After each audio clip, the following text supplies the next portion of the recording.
2 girls and 4 boys can do a piece of work in 10 days, while 4 girls and 5 boys can do it in 6 days. If the daily wage of girl is Rs 200, find the daily wage of boy. Let's do it. के भनेको छ 2 girls and 4 boys ले कति दिन मारे 10 days लाउँछ हैन त. And 10 days while 4 girls and 5 boys ला कति दिन लाउँछ त 6 days. हामीलाई के थाहा छ त वर्क भनेको के हो त मेन इन्टु डेज पनि हो नि त हो कि हैन. ल अब के हुन्छ उले के भनेको छ एउटै काम a piece of work one work दुईटैलाई वान वर्क काम गर्नलाई 10 days लाग्छ र एउटा के 6 days लाग्छ भनेको छ. अनि चाहिँ हामीलाई वर्क 1 इक्वल टु वर्क 2 भन्ने थाहा छ नि.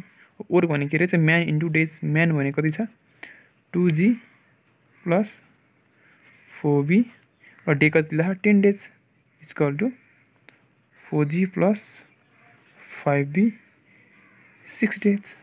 ल अब यसलाई के गरौँ त मल्टिप्लाई गरौँ 10 टु अब मल्टिप्लाई गर्दा यसलाई सर्ट बनाउने काट्दिने 2 5 जा 2 3 जा सर्ट भयो नि हैन.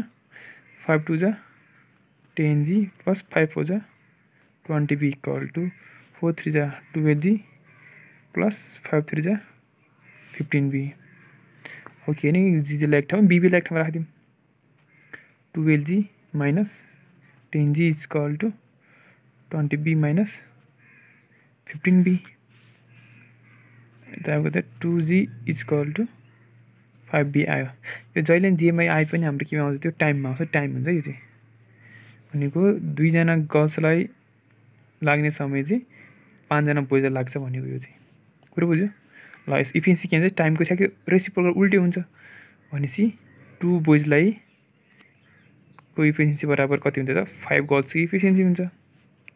कुरो बुझ्यो. ल अब के भनेको छ क्वेसनमा के भनेको छ भने if daily wage of girl is Rs 200. ल डेली वेज भनेको के पनि हो त रेट भनिन्छ. यसलाई हाम्रो पर डेमा मानिन्छ है त. उसको पर डे कति छ त वेज भनेको कति छ Rs 200 छ हो कि हैन. उसको पर डे भने इफिसिएन्सी हो 1 डेको हैन 1 युनिट वर्कको 1 युनिट वर्क डेको चाहिँ उसो एउटा एक दिन 1 युनिट काममा चाहिँ हैन डेमा 1 युनिट कामको चाहिँ Rs कति छ 200 छ भने अब उसको कति छ गर्ल्सको 5 छ. अब 5 युनिट पर डे कति कमाउँछ उसले Rs 200 कमाउँछ भनेको यो कुरो बुझ्यो बुझ्दैन. ल अब उसको 1 डे कति छ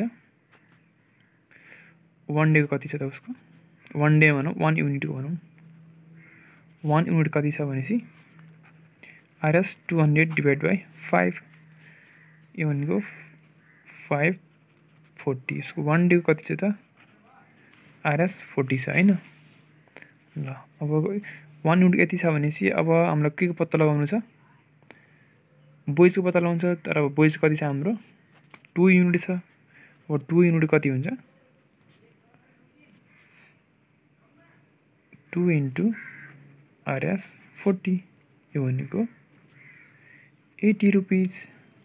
80 रुपिज हाम्रो कहाँ छ अप्सनमा option D 80 is the correct answer. Thank you.